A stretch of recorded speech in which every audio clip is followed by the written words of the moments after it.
টুর্নামেন্টটা আয়োজনের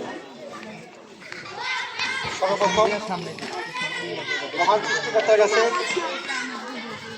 মানে একটা মহান একটা উদ্দেশ্য, সেই উদ্দেশ্য আমি যেখান থেকে অনুপ্রাণিত হয়েছি সেটা হলো আমার ভাগিনা প্লাস মামা।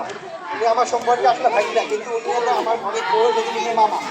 উনি হলো আমাকে এটা অনেকটা উনি সম্পূর্ণটা উনি আমাকে উদ্বুদ্ধ করছেন। ওনার ধারণা, ওনার যে আইডিয়াটা ছিল আসলে এটা আমার যখন মাথায় আসে নাই, উনি আমাকে বললেন যে আমার নানা ফজলুর রহমান পণ্ডিত সাহেব এবং তোমার বাবা মরহুম মুক্তার হোসেন মাস্টার সাহেব, এদেরকে একসময় এই এলাকার লোকজন সব ভুলে যাবে, এর নাম একসময় মুছে যাবে। অথচ দুইজনই খুব একজন কীর্তিমান লোক ছিলেন। বিশেষ করে আমার মানে অনেকে হয়তো বা ফজলুর রহমান মাস্টার সাহেব অনেকে দেখে নাই বা অনেকে মনে নাই, কিন্তু আমার বাবাকে বা আমার বাবার যে কার্যকলাপ বা তার যেগুলো সামাজিক যেগুলো কার্যক্রম অনেকে দেখছে, এই সমস্ত কার্যক্রম হয়তো বা একসময় মুছে যাবে। তার ভিত্তি করে আমাদের এই খেলাটার আসলে আমাদের আয়োজন করেছি, যাতে করে পরবর্তী প্রজন্ম জানতে পারে যে এর নামে একজন মানুষ ছিল, এর নামে একজন আমাদের এই এলাকার একজন স্বনামধন্য বা একজন এরকম ভালো একজন খেলোয়াড় ছিল। আমি যদিও দেখি নাই, আমার দেখার সৌভাগ্য হয় নাই, আমি শুনেছি যে আমার বাবা একজন খুব ভালো ভলিবল খেলোয়াড় ছিলেন। এমনকি ওনার উনি মেজারমেন্টে কাজ করতেন, উনি ম্যাক্সিমামই ডাউন বা যেটা মেজারমেন্ট উনি করতো, ওনার ডাউন কেউ সহজে তুলতে পারতো না।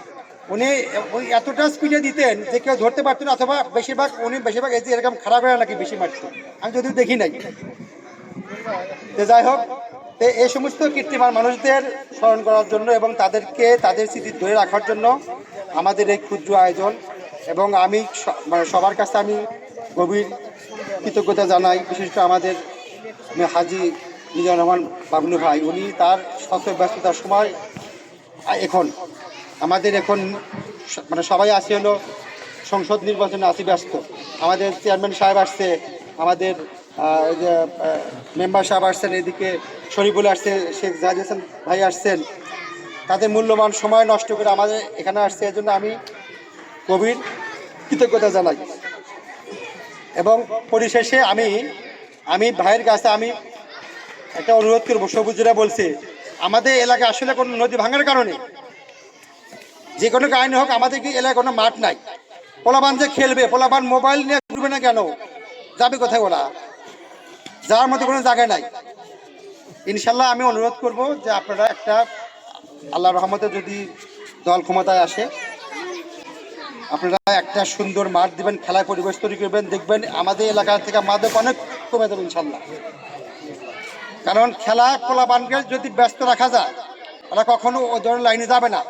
অলস মস্তিষ্কের সাথে আড্ডাখানা, ওরা অলস থাকে বসে, যার জন্য ওরা নানা ধরনের এই মোবাইল টিপে বিভিন্ন গেম, বিভিন্ন যেগুলো আছে সেগুলো তারা নেতিবাচক কাজগুলো সাধারণত ওরা দেখে বা শেখে।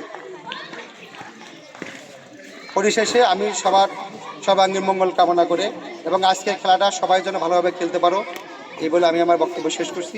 আসসালামু আলাইকুম।